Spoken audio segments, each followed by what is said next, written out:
London. A busy, modern international capital with a rich 2,000-year history. At the heart of the city and its history is the Tower of London, one of the world's most famous tourist attractions. But within these stone walls lies another world. A dark past full of diabolical treachery and deadly ambition. A place of imprisonment, torture, and agonizing death. These stones echo with the weeping of prisoners, the cries of the condemned, and the tales they have to tell.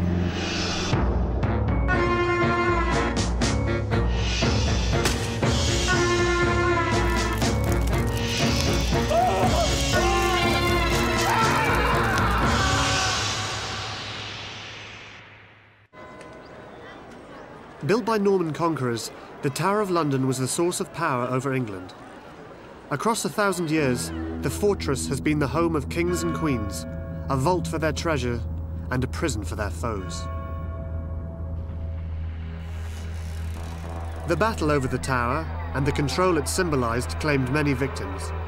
The greedy, the treacherous, and the innocent paid a heavy price in the struggle for power. The losers ended up in prison. For most, the only way out was execution. But there was something worse than death.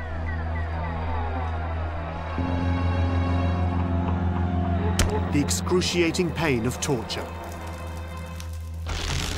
At the tower, torture was an art form taken to its highest level. Carefully written rules of torture were used. First, tell the victim the threat. Then show the implements. Prepare the victim slowly. Strip the victim. Give them a taste of physical discomfort.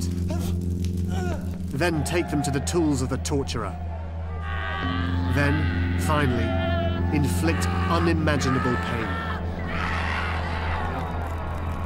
The tools of the torture trade were sophisticated. In using the dreaded rack, victims' arms and legs were securely strapped to the device. As the ropes pulled tight, the muscles and joints were stretched and pulled to their breaking point. Torture was an everyday occurrence in the 16th century, a bloody era when religious wars shook England. Among the most accomplished practitioners in the art of torture was Bishop Edmund Bonner. Although he was a man of God, Bonner enjoyed inflicting pain. Bonner was an equal opportunity torturer. During the reign of Protestant Henry VIII, Bonner tormented Catholics.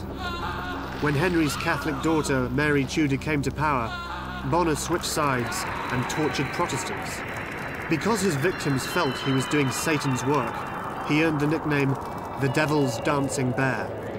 But Bonner was really doing the bidding of Queen Mary Tudor. When Mary succeeded her father Henry VIII, she was a woman with an axe to grind. Henry VIII divorced Mary's mother, declaring Mary illegitimate and outlawed the Catholic Church. Queen Mary now had the power to get back at her father and take revenge. She reinstated Catholicism as the only religion of England. Subjects who didn't renounce their Protestant faith soon had reason to call her Bloody Mary.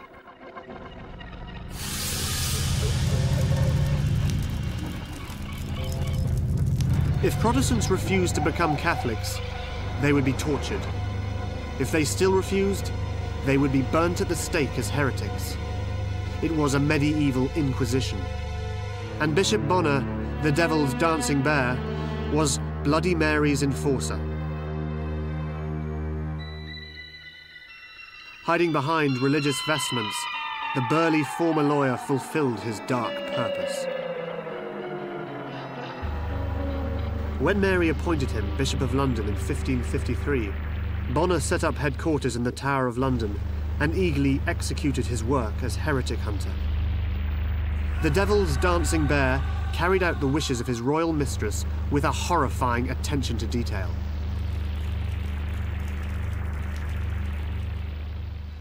Queen Mary made sure Bonner had a steady supply of suspects for questioning. He held suspects in custody until they repented or were condemned. Bonner drew up a list of over 100 questions about religious beliefs. If the accused didn't answer correctly, they faced the terrors of the torture chamber. Despite his relentless cruelty, Bonner insisted he only wanted to show people the error of their ways. So, Richard, I know thou hast no fault inside thyself, but hast been led astray by... Sometimes a small dose of torture was enough to persuade his prisoners.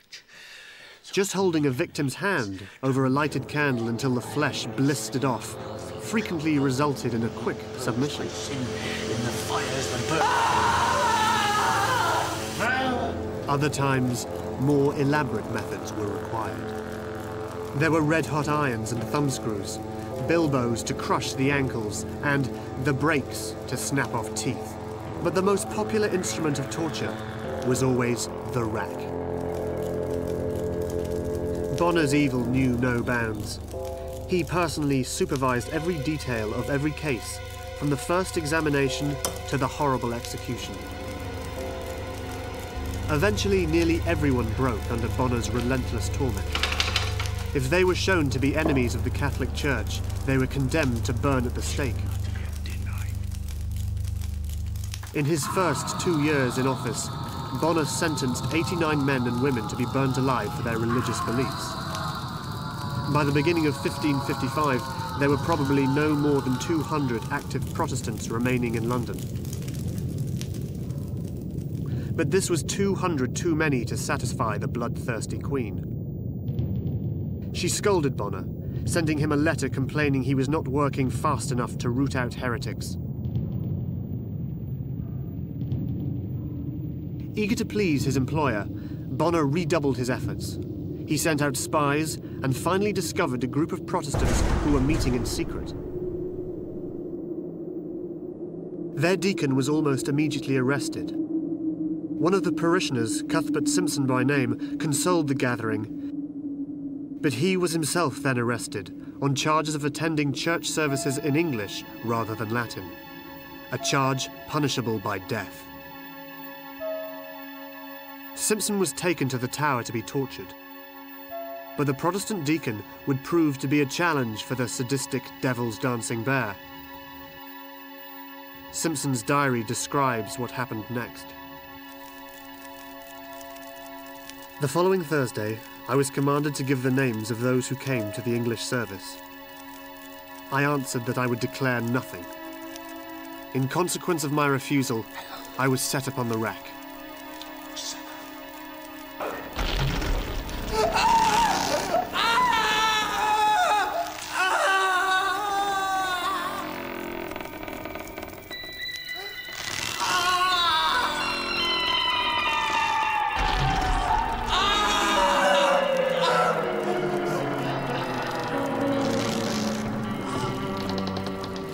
As the ropes pulled tight, the muscles and joints of Simpson's arms and legs were stretched and pulled to the breaking point. When Simpson fainted, he was revived. After 3 hours of torture, Simpson was unable to walk. He had to be carried back to his cell. The following week, Simpson was brought from his cell to face Bonner. Again, he refused to name those who'd worshipped with him. Bonner responded with characteristic cruelty. Simpson's forefingers were bound together. An arrow was put between them. The sharp arrow was driven through his fingers, and Simpson had to endure excruciating pain.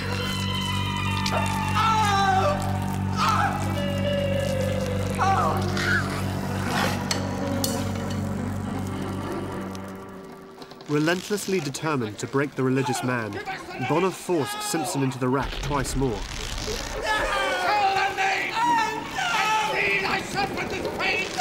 Twice more, he refused to divulge the names of his congregation. By now, even the brutal Bonner admitted a grudging admiration for the strength of Simpson's convictions. Bonner later wrote, "I affirm that if he were not a heretic, he is a man of the greatest patience that ever came before me. Thrice was he racked, and yet never have I seen him broken.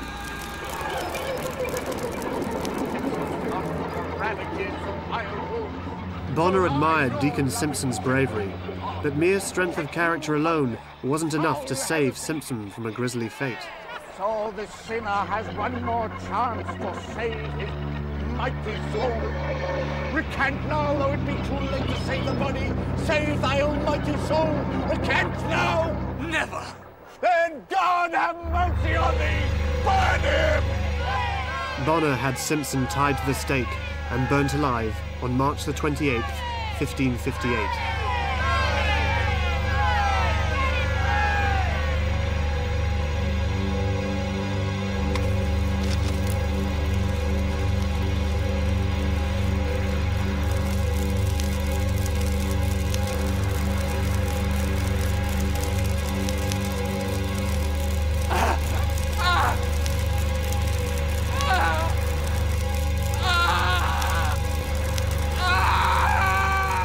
The brave Cuthbert Simpson joined the long line of martyrs to the cause of religious tolerance. But the Devil's Dancing Bear was nearing the end of his cruel career. Having burned, hanged and tortured hundreds of innocent victims, Bishop Bonner, the Devil's Dancing Bear, was soon to face his own moment of truth. When his benefactor, Queen Mary, died, her younger sister, Elizabeth I, became queen. Religious persecutions stopped. Elizabeth saw Bonner as a sadist and ordered him to resign as bishop.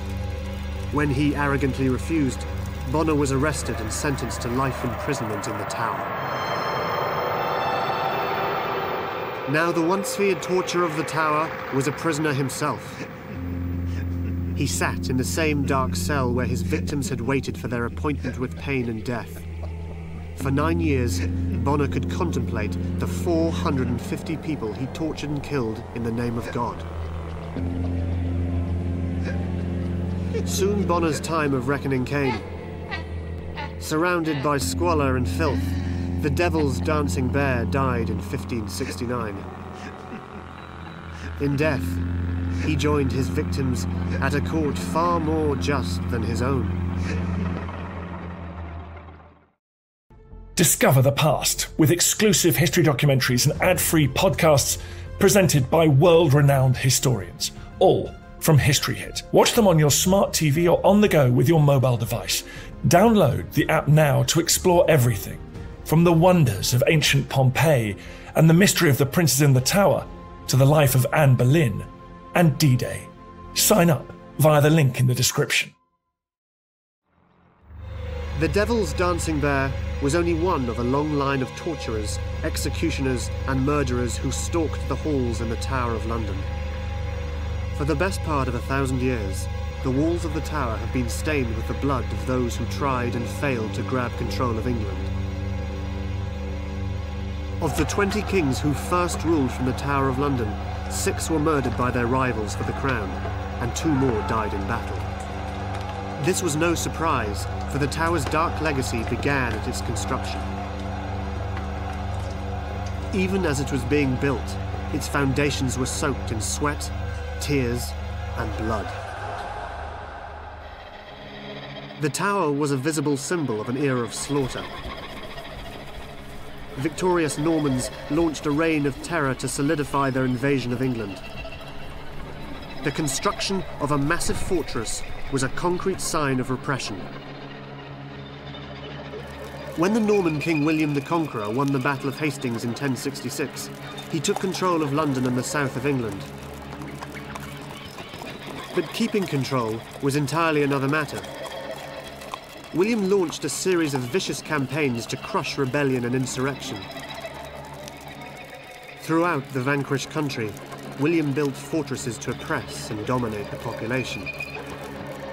And for his capital, William wanted the strongest castle of all, a building that would symbolize his power and terrorize his subjects. Needing an architect, William chose a man of God to build the forbidding fortress.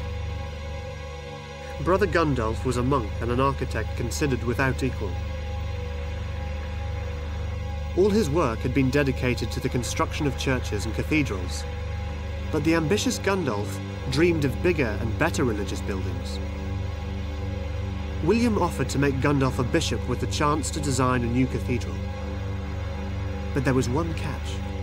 Gundulf first had to design and build a fearsome fortress in the heart of London. Gundulf's ambition drove him to accept the offer. The man of God made a deal with the fearsome Norman conqueror.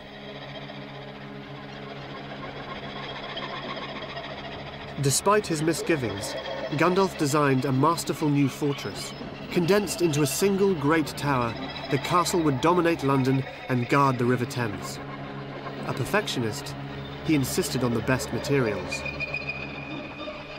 Protected on two sides by the old Roman wall and the river, the remaining two sides were enclosed by a water-filled moat. The great tower would be virtually unassailable. Finished in just 3 years, the tower has withstood centuries of turmoil and war. It protected the kingdom and was the center of one of the greatest empires in history. Despite Monk Gundulf's design to keep enemies from getting into the fortress, the tower couldn't keep its first prisoner from attempting to break out. In the year 1100, the Bishop of Durham was imprisoned in the newly finished Tower of London.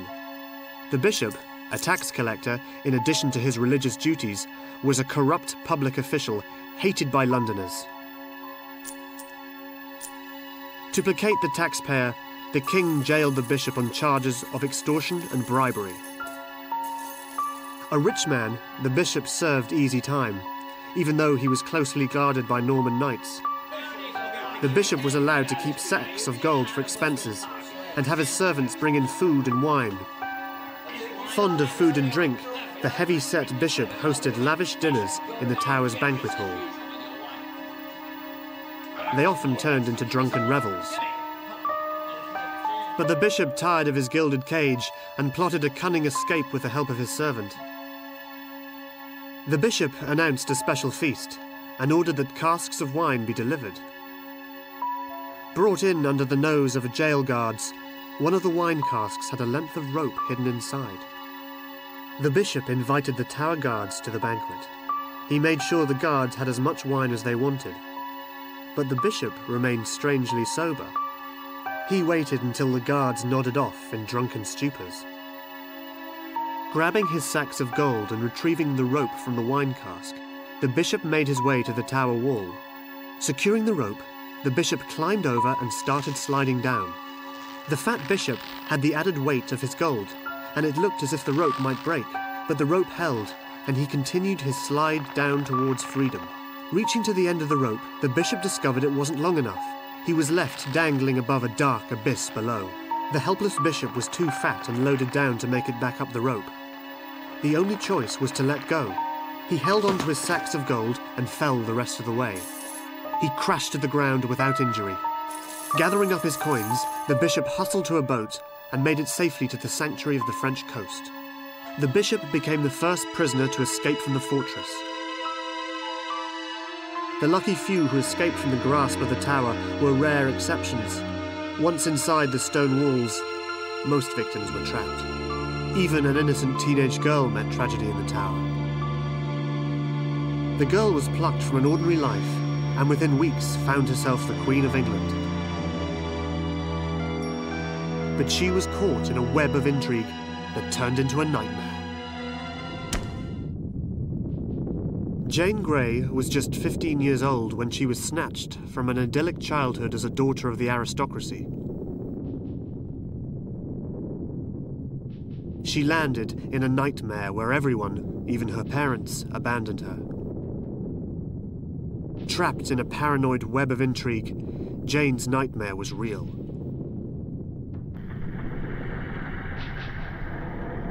Her horrible journey included a 9-day reign as the Queen of England.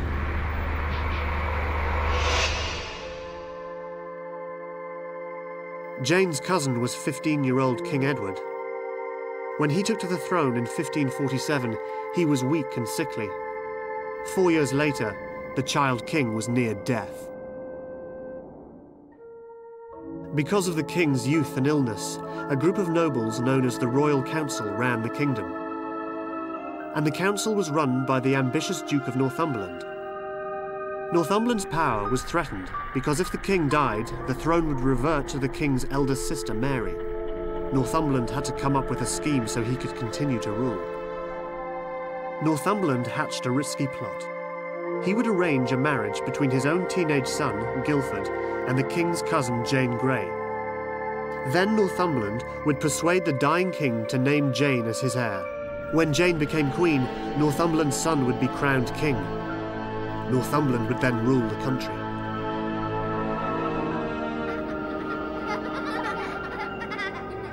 Jane and Guildford knew nothing of their parents' scheme. The two teenagers who barely knew each other were told they were to become husband and wife. Jane's greedy social climbing parents jumped at the chance and eagerly agreed to the plot. The marriage was arranged. Ordered by her parents, Jane was trapped. She had to marry Guildford. On the morning of her wedding, guests remarked that she looked like a toy doll, even younger than her years. But the omens for Jane's marriage were not good. Thunder and rain marred the hastily forced wedding. Despite the speed of the engagement and marriage, the bewildered Jane was determined to make the best of it. After the wedding ceremony, the couple suddenly found themselves alone, locked together in a world not of their making. Jane was determined to do her duty and fulfill her role as a wife to Guildford. That night, the couple slept the sleep of the innocent, blissfully unaware of the nightmare that lay ahead.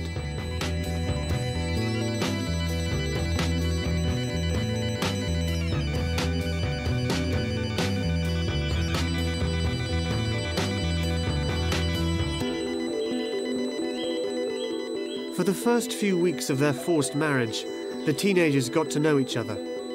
Jane tried hard to love the handsome young stranger who was now suddenly sharing her bed.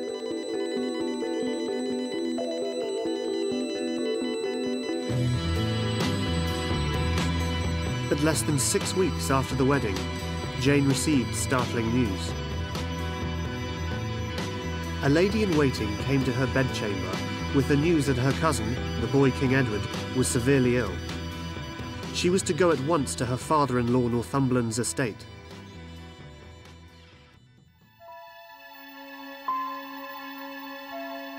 At Northumberland's palace, the young couple were met by a disturbing scene. As Jane wrote in her diary, "Everyone began making complimentary speeches and bending their knee, which made me blush. My distress increased when my parents paid homage to me." Finally, Jane's father-in-law, Northumberland, told her the king was dead. For the first time, the shocked Jane was told she was to become Queen of England. I fell to the ground, weeping piteously for the death of the king, and cried out, "The crown is not my right, and pleaseth me not." Telling her it was for the good of England, Jane's scheming parents convinced her to assume the throne. Later she wrote, "I should not have accepted it. It showed a lack of prudence." The next day, Jane was taken to the Tower, where she was proclaimed Queen. The crown was brought to her, but Jane insisted she had not asked to see it. It was explained that the crown was going to be adjusted to fit her head. Then Jane discovered a king's crown was being fitted for her husband Guildford. Suddenly, the entire ugly plot became clear.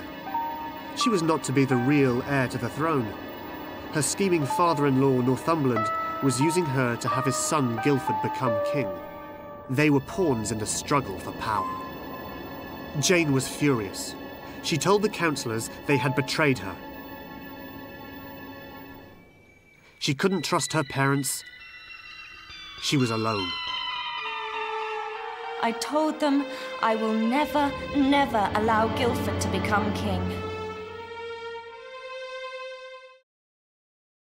Meanwhile, outside the Tower, Princess Mary was raising an army to take the throne by force.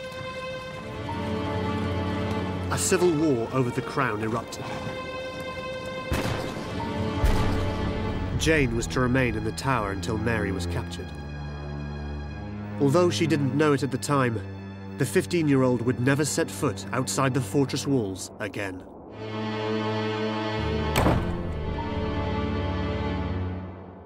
As Jane passed her days and nights quietly inside the tower, across England, the entire country began to take sides for Mary or Jane.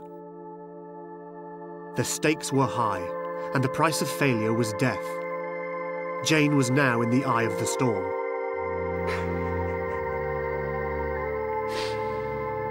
At the time, powerful noblemen were able to raise their own militias. Northumberland gathered soldiers and set off to defeat Mary and her supporters. If he failed, he would pay with his life. As the desperate Northumberland battled, back in London his scheme was unravelling. Support for Mary was growing. The council began to doubt their decision making Jane queen. Jane had become a liability.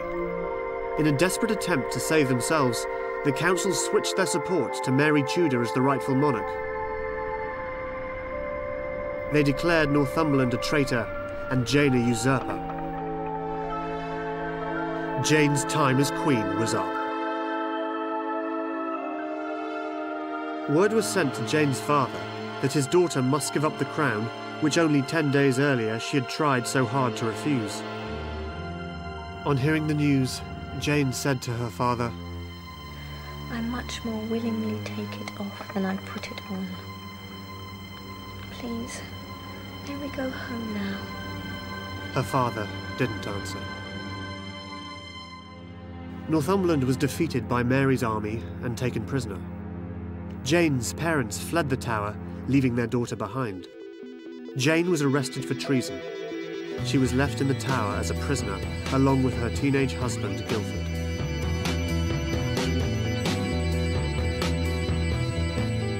A triumphant Mary Tudor took the throne as Queen of England and began plotting her revenge on everyone who had kept her from power. Jane's father-in-law, Northumberland, paid for his treason with his head. But even Bloody Mary could not believe that Jane Grey was a traitor. The teenager had simply been a pawn in a massive game of power politics. Jane knew that she had to stand trial for treason and be found guilty, but Jane had been given the Queen's word that she and her husband, Guildford, would be pardoned and eventually would be set free. Jane's thoughts were with her husband. "If it be your will, Lord, let me be pardoned, but above all, let my husband be spared."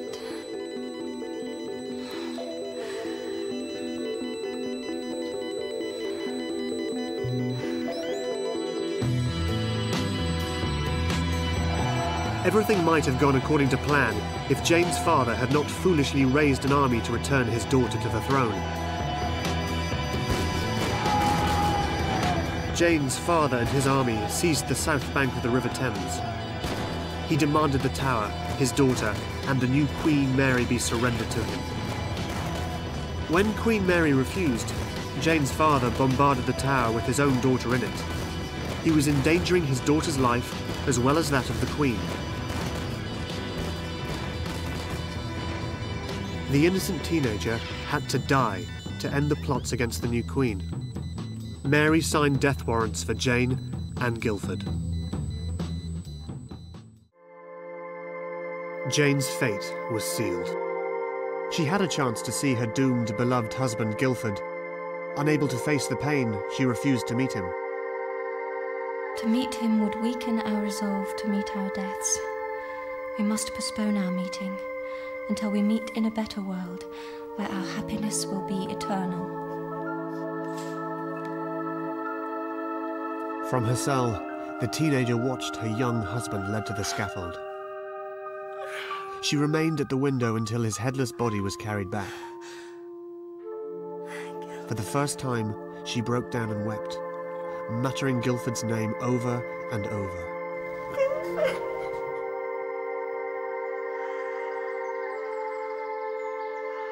Now it was Jane's turn to face the executioner. A pawn in the struggle for the throne, the innocent teenage girl had to take the long walk that would end in her decapitation. She walked bravely from her cell to the scaffold on Tower Green. As she mounted the steps, Jane remained brave and calm, but her priest and ladies-in-waiting broke down and wept.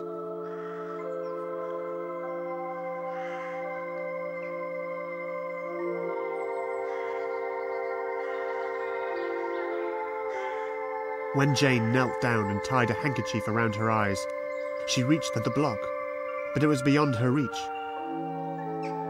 For the first time, she panicked. Where is it?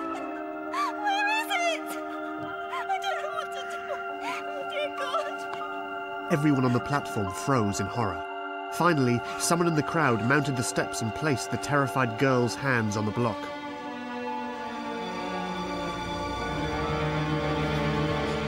Calming herself, she laid her head on the block, muttering, Lord, into thy hands I commend my spirit.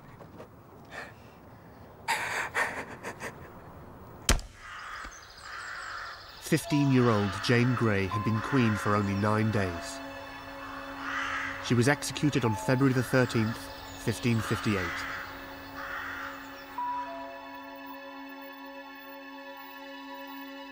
Though Jane Grey was one of the few in English history who did not want the crown, she died for it anyway. Throughout history, many have fought and died for the right to wear the famous symbol of power. But besides being a symbol, the crown and its jewels are also very precious objects. The actual collection of crowns, scepters, orbs, and ceremonial necklaces are kept in a vault deep inside the tower, guarded with tight security. Every day, thousands of tourists inspect the crown jewels. Many visitors often ask how much that collection is worth. The answer is that the crown jewels are worth nothing, for they are priceless. Encrusted with rare gems, the royal crown itself is worn only on state occasions and then returned to its permanent home. It is said some of the stones that make up the crown jewels exert a strange and mystical power. The Koh-i-Noor diamond, seen here set in the crown of Queen Elizabeth at her coronation, is said to carry a strange curse. The famed stone has been fought over for 2,000 years. In 1739, the Shah of Persia invaded India searching for the Koh-i-Noor diamond, then owned by the Mughal emperor. Despite a brutal ransacking, the diamond couldn't be found. Eventually, after being tortured, one of the emperor's harem revealed that the emperor hid the diamond in his turban.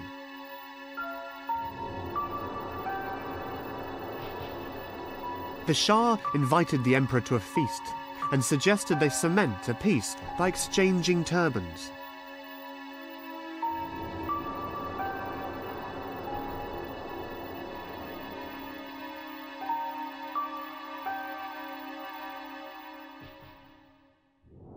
Retiring to a room, the Shah unwrapped the emperor's turban and out spilled the priceless stone. He exclaimed, "Koh-i-Noor," which means mountain of light in Persian.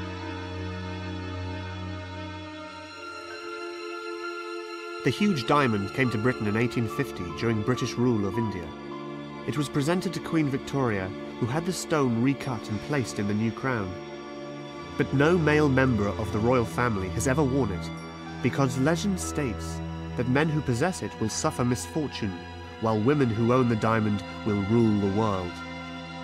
Stealing the crown jewels from the Tower of London remains one of the ultimate criminal challenges. No one's ever done it, but one man came very close. A rogue named Colonel Thomas Blood attempted to steal the jewels and actually came to hold the crown in his hands. But strangely enough, he didn't have to pay the consequences for his audacious crime. In early September 1680, a group of men dug up the body of Colonel Thomas Blood in a London graveyard. They wanted to make sure he was really dead. Colonel Thomas Blood had brazenly broken into the Tower of London and actually held the crown in his hands. How he nearly stole the crown jewels and got away with it is one of the greatest riddles in the Tower's history. In 1659, King Charles II took back the throne from rebels after 17 years of civil war. To symbolize his power, the newly throned king ordered that crown jewels be made. But the collection of jewels would soon be the target of a brazen crime. Needing more than jewels to show his power, King Charles purged rebels and their sympathizers. One of the victims of the king's campaign was Colonel Thomas Blood. As a rebel supporter, Colonel Blood's money, house and land were confiscated by the king's agents. He was left a broken man.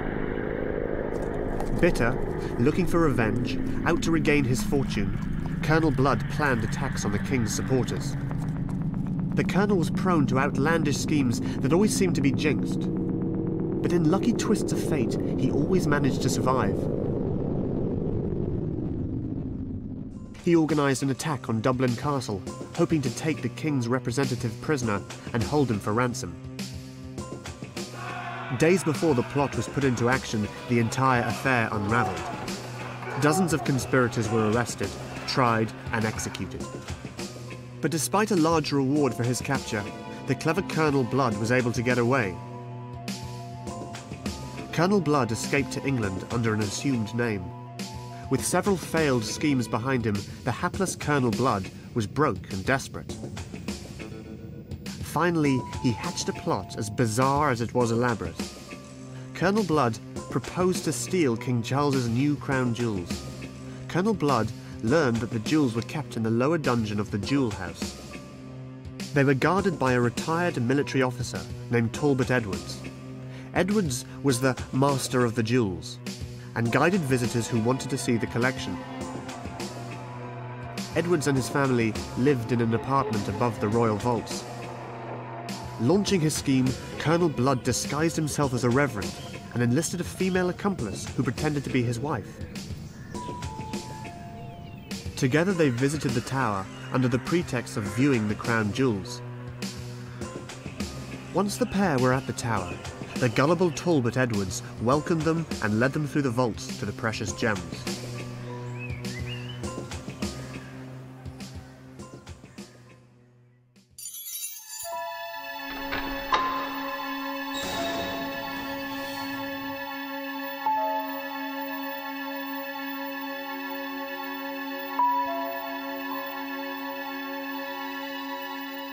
Once inside the jewel vault, Blood's plan began to swing into action.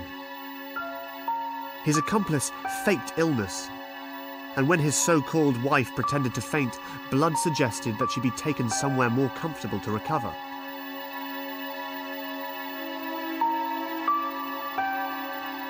Playing perfectly into Colonel Blood's scheme, the kindly Edwards insisted the lady be brought to his personal quarters where she could be tended to by his wife.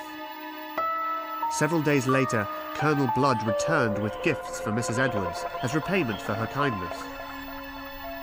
And so began a friendship between the two couples. The phony Reverend Blood relentlessly pursued a relationship with the master of the jewels for all it was worth. The families frequently dined together. On one occasion, Colonel Blood brought along a young man he introduced as his nephew. In fact, the nephew was a partner in crime brought in to case the heist job. Colonel Blood told Edwards that the nephew had a friend visiting London who wanted to see the crown jewels. The colonel claimed the friend could not wait until the tower was opened because he had to leave early. In reality, the friend was the third member of the robbery team. Edwards gladly made special arrangements. Everyone should be at the tower just before 7 o'clock the next morning. On the night of May the 8th, 1671, Colonel Blood and his accomplices made their final preparations. They each carried a short dagger. Colonel Blood took several pistols and a wooden mallet. Another man carried a file. Just before dawn, they set off for the tower. One man guarded the horses, while Colonel Blood and the other two put their plan into action. Nervously, Blood and his men made their way across the open courtyard to the tower itself. Hiding their firearms, Blood led them to the entrance of the jewel tower. The unsuspecting Edwards warmly greeted the men and led them to the vault.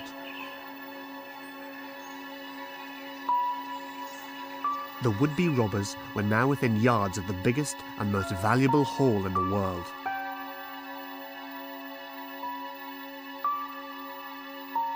As the massive iron gate swung open, Colonel Blood drew the mallet and bashed Edwards across the head.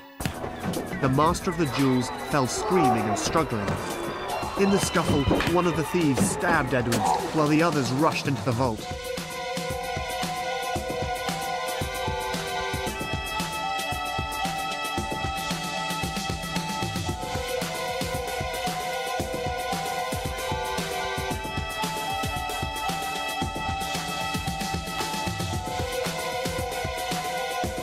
Colonel Blood smashed the crown, shoving its crumpled remnants into an old leather bag.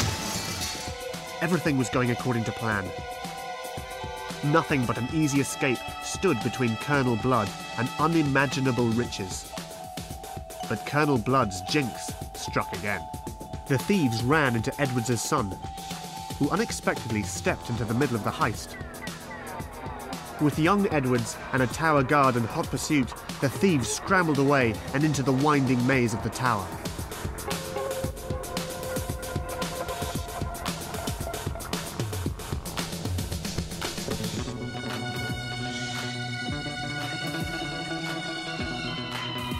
Colonel Blood and his accomplices crossed the open courtyard towards the tower drawbridge and freedom beyond. Colonel Blood's outlandish scheme was unravelling as his partners were taken down one by one. Only Colonel Blood remained.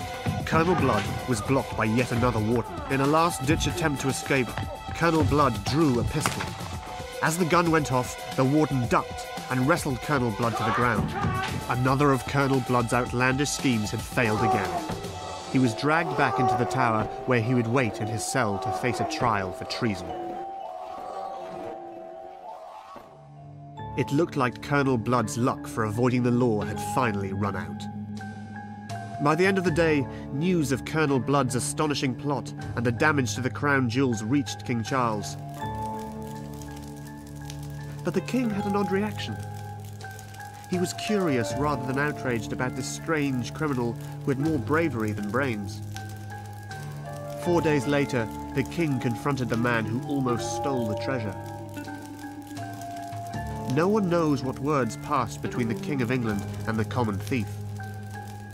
But within days of this strange meeting, Colonel Thomas Blood was released from the tower with a full royal pardon.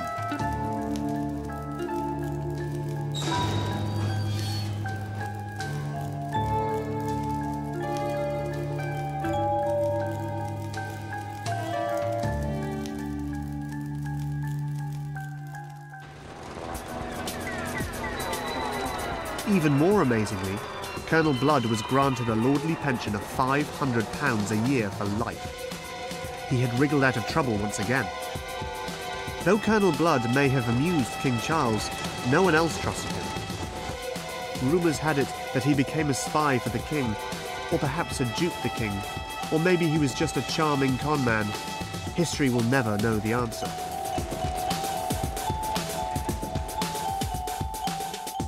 People didn't even trust him when the news of Colonel Blood's death was announced on August the 24th, 1680. It was assumed it was another of the rascal's harebrained schemes that he had faked his own death. To settle the questions, the London coroner ordered the body to be exhumed. Was he really dead? Indeed he was there. The grave was one tight spot even the audacious Colonel Blood could not escape. Through the centuries, those who were trapped in the Tower of London fought to get out. Now instead of fighting to get out, crowds line up to get in. And the warders who once led the condemned to execution now conduct guided tours and entertain visitors with stories of brutal beheadings.